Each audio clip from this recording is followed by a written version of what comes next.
June 28, 1762, Oranienbaum Palace, outside St. Petersburg. The summer sun hangs low over the Gulf of Finland, casting long shadows across the formal gardens. The air smells of pine and salt water. Inside the palace, the Emperor of all Russia is doing what he does best, playing with his toy soldiers. Not planning a war, not meeting with ministers, not governing an empire that stretches from Poland to the Pacific Ocean, from the Arctic Circle to the Black Sea.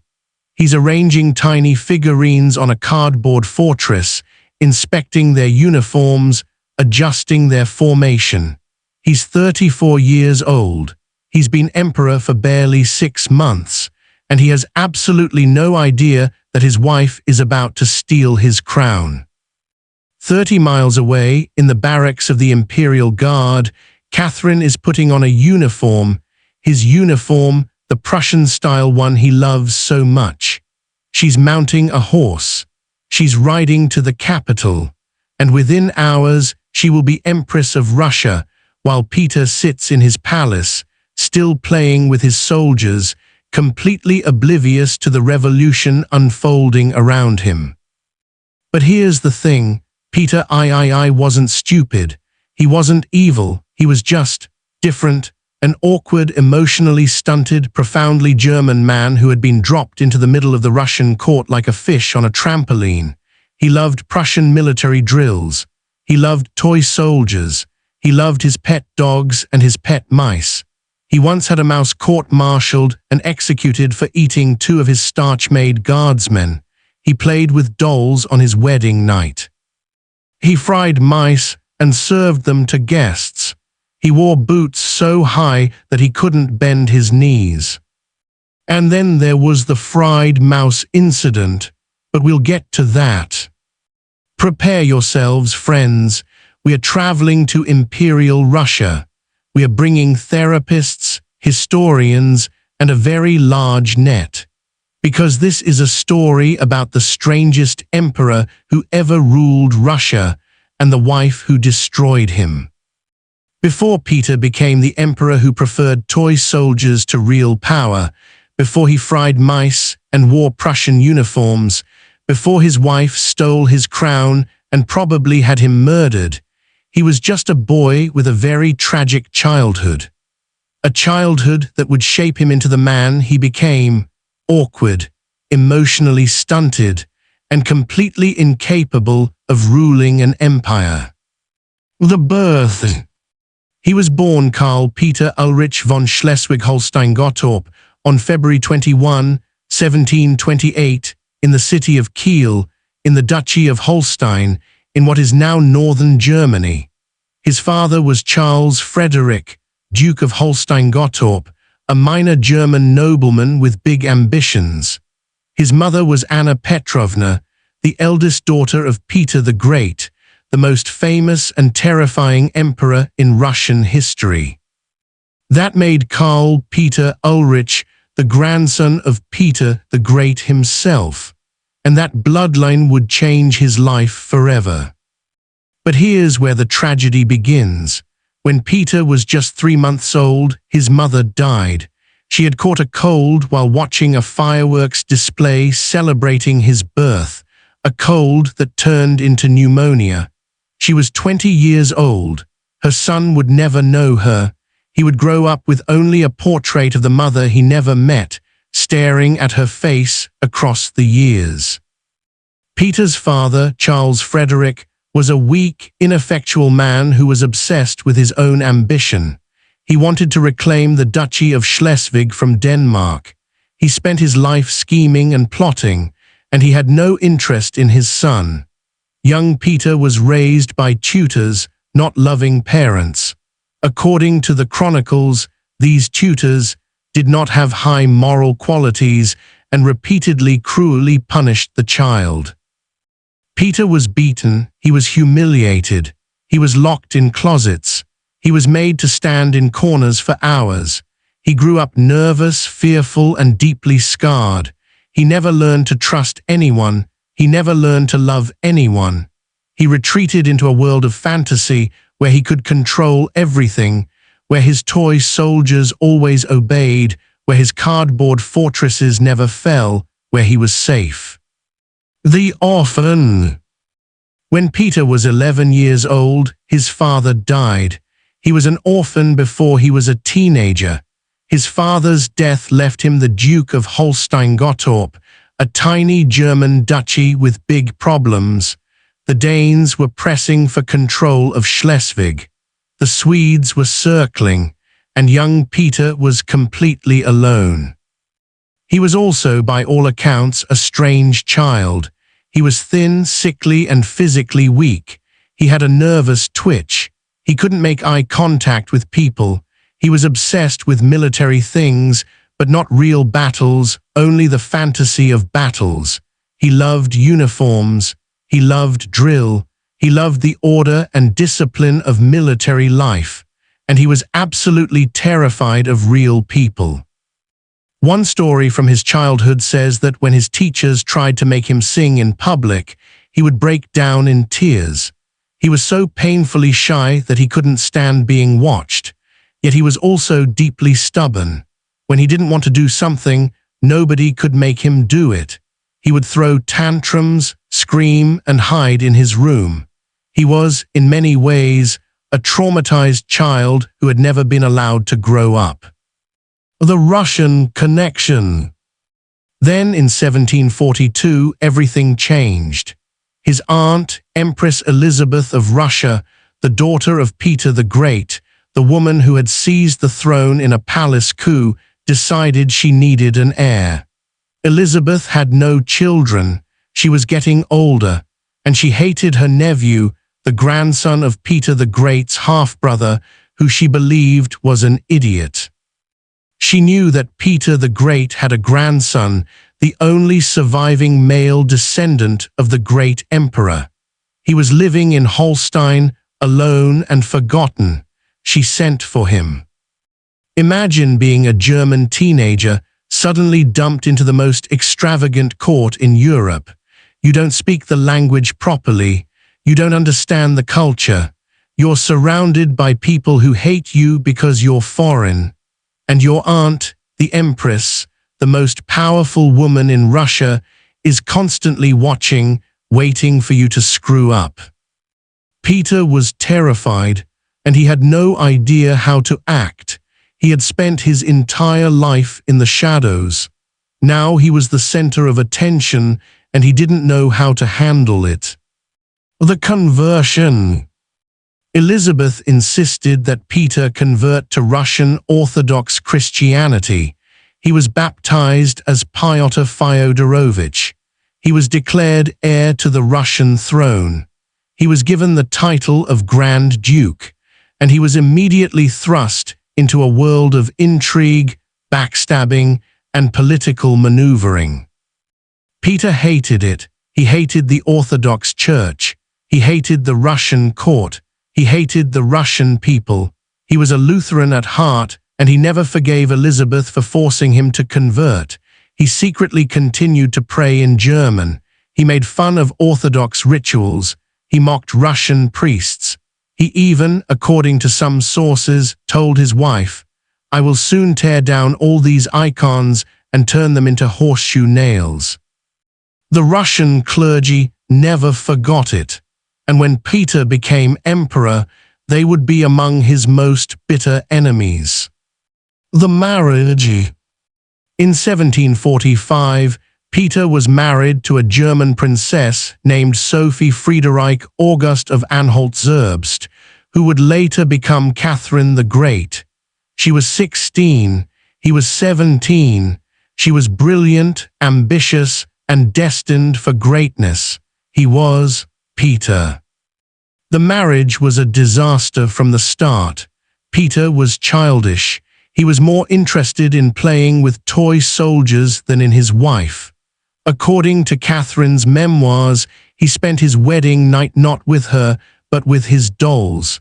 He didn't consummate the marriage for years. Catherine felt humiliated, neglected, and trapped. But here's what Catherine noticed. Peter was also weak. He was emotionally fragile. He was easily manipulated. He had a secret obsession that would ultimately destroy him, and she learned to use that weakness. Let's talk about Peter's obsessions, because they weren't just quirks. They weren't just hobbies. They were the key to everything. They were the lens through which he saw the world. They were his escape from reality and ultimately his downfall. Obsession 1. Prussia. Peter was a German duke who had been forced to become a Russian emperor. He never wanted to be Russian. He never felt Russian. He was, at heart, a Holstein prince who dreamed of reclaiming his ancestral lands in Schleswig from Denmark, and the man he admired most in the world, Frederick the Great of Prussia. Frederick was everything Peter wanted to be: brilliant, ruthless, successful, and above all, Prussian. He was a genius on the battlefield. He was a philosopher king. He was the most admired monarch in Europe, and Peter openly worshipped him. Peter wore Prussian uniforms. He modeled his army on Prussian standards. He forced Russian soldiers to adopt Prussian drills and Prussian tactics. He spoke to his servants in German. He wrote letters to Frederick in German. He even named his pet dog, wait for it, Frederick. He literally named his dog after the man he admired most. And when he became emperor, he did something that shocked the entire Russian establishment. He made peace with Prussia. Russia had been fighting Prussia in the 7 Years' War. The Russian army had beaten the Prussians. They had occupied Berlin. They were on the verge of total victory, and Peter, the new emperor, simply gave it all back. He signed a peace treaty with Frederick, returned all conquered territories, and even offered to send Russian troops to help Prussia fight its enemies. Russian soldiers who had bled and died to defeat Prussia were now being ordered to salute the Prussian king. The Russian nobility was furious. The army was outraged. The entire country was humiliated. Peter didn't care. He preferred being a Prussian colonel to being a Russian emperor. According to one contemporary, Peter said, "I would rather be a Prussian colonel than emperor of Russia." Those words would haunt him forever. Obsession 2. The uniform. Peter's love of Prussia extended to his wardrobe. He wore Prussian military uniforms constantly, even when he wasn't on duty. And these weren't comfortable uniforms. According to contemporaries, Peter wore boots so high that he was forced to walk and sit without bending his knees. Imagine trying to rule an empire while wearing boots that make you walk like a robot. His appearance was already awkward. Contemporaries described his face as small and, according to witnesses, angry, which he constantly distorted in grimaces. He was thin, sickly, and physically weak. The Prussian uniform made him look even more ridiculous, but he didn't care. He loved it. He also loved to play military games. He would drill imaginary soldiers in his rooms. He would inspect his toy armies for hours. He would send real soldiers on pointless marches just so he could watch them. He was, in many ways, a child in a man's body. Obsession 3. The toy soldiers. And then there were the soldiers, the toy soldiers. Peter loved toys, not as a hobby, as a lifestyle. He spent hours arranging miniature soldiers on cardboard castles. He had models of fortresses made from clay, with sugar soldiers stationed on the walls. He treated these toys with the seriousness of a general commanding a real army. One story sums it up perfectly. According to Catherine's memoirs, Peter once had a large rat hanging from a rope in his room. When Catherine asked what was going on, Peter explained that the rat had committed a military crime. It had climbed onto a cardboard fortress and eaten 2 starch-made guardsmen. The rat had been court-martialed, found guilty, and executed by hanging. Read that again. The Emperor of all Russia held a military tribunal for a rat that ate 2 of his toy soldiers, and then had the rat hanged. This is the man who was supposed to rule an empire. But the rat wasn't the only animal Peter executed. There were also the fried mice. According to some accounts, Peter would catch mice, fry them, and serve them to guests as a joke, or he would make his servants eat them. The details are fuzzy, history does that sometimes, but the image is unforgettable. The Emperor of Russia playing with his food, making people eat rodents, completely oblivious to how bizarre he looked. Obsession 4. The dogs. Peter also loved dogs. He had a pack of dogs that he kept in his rooms, not in the kennels where dogs belong, but in his private chambers. The dogs slept on his bed. They ate from his table. They barked and howled all night. Courtiers complained. Peter didn't care. He would walk around the palace with his dogs following him like a parade. He would feed them from his own plate. He would talk to them like they were people. One observer wrote that Peter had more affection for his dogs than for his wife. Whether that's true or not, it captures the essential loneliness of the man. He couldn't connect with people, so he connected with animals. Obsession 5. The violin. Peter was also a musician. He loved playing the violin, but he wasn't good. According to contemporaries, he played with more enthusiasm than skill. He would lock himself in his room for hours, playing the same simple tunes over and over again. Courtiers would listen from outside and laugh, but Peter didn't know, or maybe he didn't care. He was a man with a rich inner world, a world of toys, uniforms, dogs, and music. A world he controlled completely. A world where he was safe, and a world that left him completely unprepared for the reality of ruling an empire. On December 25, 1761, Empress Elizabeth died. Peter became Emperor of all Russia, and within 6 months, he managed to alienate absolutely everyone. The reforms, the good stuff. To be fair, Peter wasn't all bad. He actually passed some important reforms. In February 1762, he issued the Manifesto on the Freedom of the Nobility, a document that freed Russian nobles from mandatory state service. For the first time in Russian history, nobles could quit their jobs, travel abroad, and live however they wanted. This was a huge deal. It made Peter incredibly popular with the nobility, at least for about 5 minutes. He also abolished the secret chancellery, the dreaded secret police that had terrorized Russia for decades. This was a bold move. The secret chancellery had been responsible for countless arrests, tortures, and executions. Peter abolished it completely, and for that, he deserves credit. He also stopped persecuting old believers, a religious minority that had been brutally suppressed by the Orthodox Church. He allowed them to practice their religion freely. He even tried to reform the army, though his reforms were problematic. The problem, the bad stuff. Here's where it all went wrong.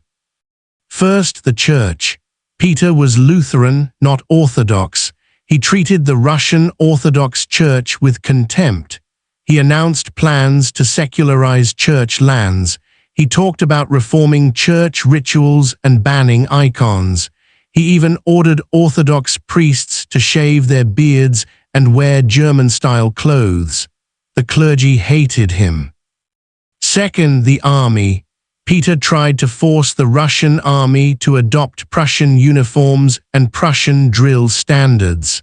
The soldiers hated it. The uniforms were uncomfortable, the drills were pointless, and the officers, many of whom had fought against Prussia, were insulted. Third, the nobility. Peter openly said he would rather be a Prussian colonel than a Russian emperor. He surrounded himself with German advisors. He made peace with Prussia, giving away everything Russia had won in the 7 Years' War. He then announced plans to go to war with Denmark, not for Russia's benefit, but to reclaim his ancestral lands in Holstein. Russian soldiers would die for his personal German ambitions. Fourth, his wife.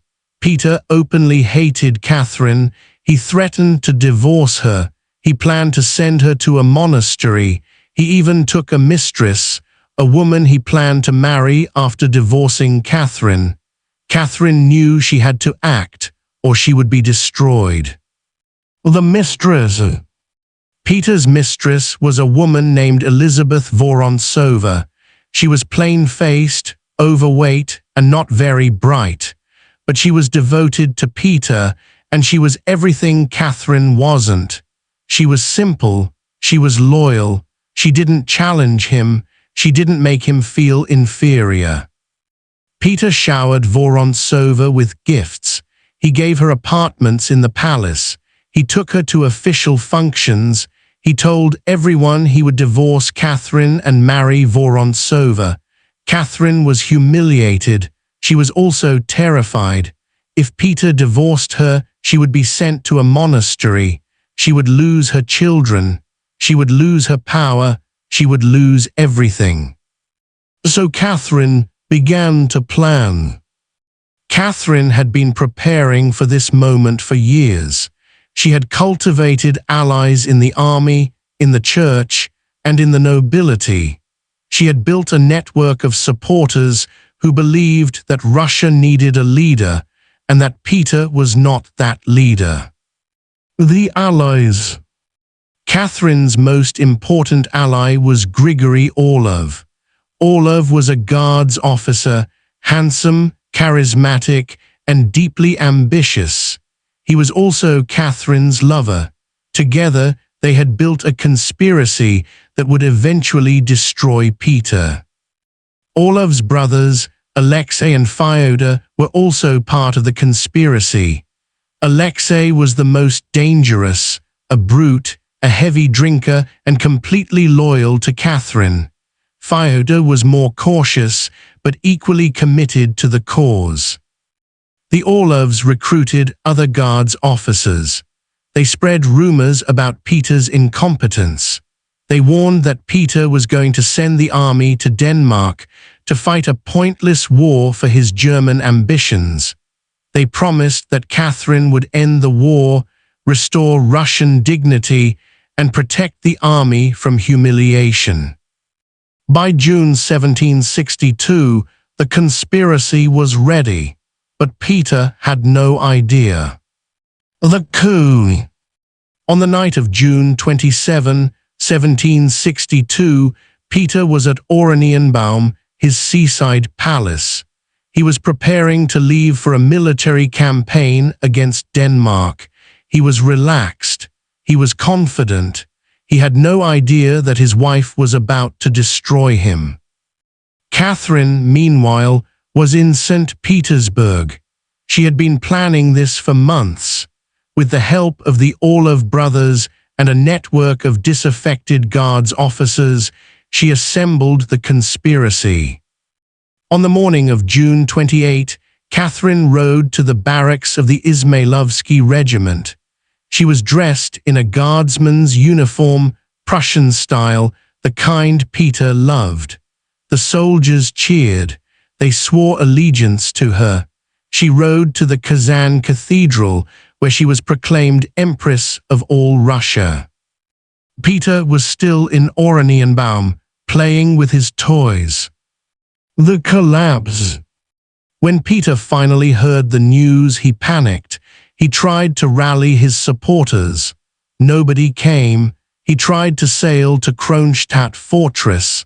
The garrison refused to let him in. He tried to negotiate. Catherine wouldn't negotiate.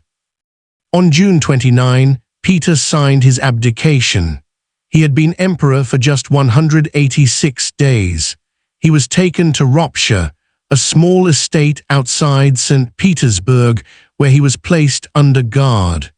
The guards were commanded by Alexei Orlov, the brother of Catherine's lover, a man who had every reason to hate Peter. What happened next is one of the great mysteries of Russian history. On July 17, 1762, Peter III died. He was 34 years old. Officially, he died of hemorrhoidal colic, worsened by prolonged alcohol consumption, accompanied by diarrhea. That's the official story. The imperial doctors certified it. The government announced it. Everyone pretended to believe it. But nobody actually believed it. The real story, according to most historians, is much darker. Alexei Orlov sent a letter to Catherine that pretty much gives the game away. He wrote, "I do not know what to start now, fearing the wrath of your majesty, that you might think something terrible of us, and that we might not be the cause of the death of the villain of your majesty and all of Russia." He described Peter as so ill that I do not think he will live until evening. The implication is clear. Peter was killed, probably in a drunken brawl with his guards, probably by Alexei Orlov himself. The details vary, but the consensus is that Peter's death was no accident. Catherine wept when she heard the news. "My glory is ruined," she reportedly cried. "Never will posterity forgive me this involuntary crime." But she didn't punish Orlov. She didn't investigate. She just accepted it and moved on.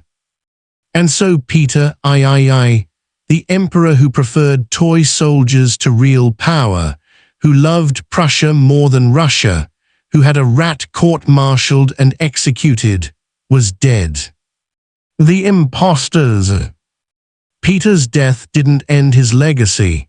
In fact, it created a whole new problem: imposters. Over the next 3 decades, at least 6 men claimed to be Peter III. The most famous was Yemelyan Pugachev, a Cossack rebel who led a massive peasant uprising in 1773-74. Pugachev claimed to be Peter III, saying he had escaped assassination and was coming to liberate the Russian people. Catherine was terrified. Pugachev's rebellion was the largest in Russian history.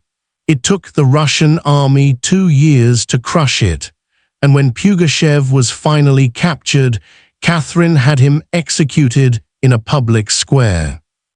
Pugachev's rebellion was a reminder that Peter III, the weird, awkward, completely incompetent emperor, had become a folk hero. To the peasants, he wasn't a failed leader. He was a martyr, a victim of the nobility, a symbol of resistance against the powerful. It's the strangest legacy of all. So what do we take away from Peter III? First, the danger of being in the wrong place. Peter was a German duke who was forced to become a Russian emperor. He never wanted the job. He never understood the job. He was completely, utterly, tragically out of his depth. If he had been left alone in Holstein, he probably would have been perfectly happy, playing with toy soldiers, wearing Prussian uniforms, and executing rats. Instead, he was dropped into the middle of a brutal political system that consumed him. Second, the importance of reading the room. Peter didn't understand Russia. He didn't understand Russians. He didn't understand the Russian Orthodox Church, the Russian army, or the Russian nobility. He treated them all with contempt, and they repaid him with contempt and then with a coup. If you're going to rule a country, you need to at least pretend to like it. Peter couldn't even manage that. Third, the power of a determined wife. Catherine the Great is one of the most successful rulers in history. She reigned for 34 years. She expanded the Russian Empire. She corresponded with Voltaire. She built St. Petersburg into a cultural capital. And she did it all because she refused to be discarded by a husband who preferred toy soldiers to her. Peter underestimated Catherine. He threatened to divorce her. He threatened to send her to a monastery. He thought she was weak. He was wrong. Fourth, the danger of obsessions. Peter was obsessed with Prussia, with uniforms, with toy soldiers, with his dogs. These obsessions weren't just quirks. They were escapes. They were ways of avoiding the reality of his situation, and they left him completely unprepared for the real world. If you spend your entire life playing with toys, you're going to be shocked when someone steals your throne. So here's your takeaway, friends. Peter III ruled Russia for 6 months. In that time, he managed to alienate the church, the army, the nobility, and his own wife. He made peace with Prussia, giving away everything Russia had won in a devastating war. He threatened to send Russian soldiers to die for his German ambitions. He executed a rat for eating 2 of his toy soldiers. He fried mice and served them to guests. And then his wife stole his crown. He was deposed, he was imprisoned, and he died, probably murdered, in a drunken brawl at the age of 34. He left behind a legacy of incompetence, absurdity, and tragedy. He's remembered as the emperor who loved Prussia more than Russia, who played with toys while his empire crumbled, and who was overthrown by the woman who would become Catherine the Great. But here's the thing, Peter wasn't evil, he wasn't stupid, he was just broken, a traumatized child who never grew up, a man who never wanted to be emperor and who was utterly destroyed by the job. So the next time you hear about Peter III, remember, he wasn't a monster. He was a cautionary tale, a reminder that power doesn't always corrupt. Sometimes it just exposes how fragile you really are. Peter III reigned from January 5 to July 9, 1762. He was overthrown by his wife, Catherine the Great. He died on July 17, 1762, under mysterious circumstances. He was 34 years old. He left behind an empire that would be ruled by his wife for the next 34 years. And somewhere in a museum in St. Petersburg, there's a portrait of him, a thin, awkward man in a Prussian uniform, holding a baton, looking slightly confused. That confusion is the real Peter III, and it's still haunting Russian history 2.5 centuries later.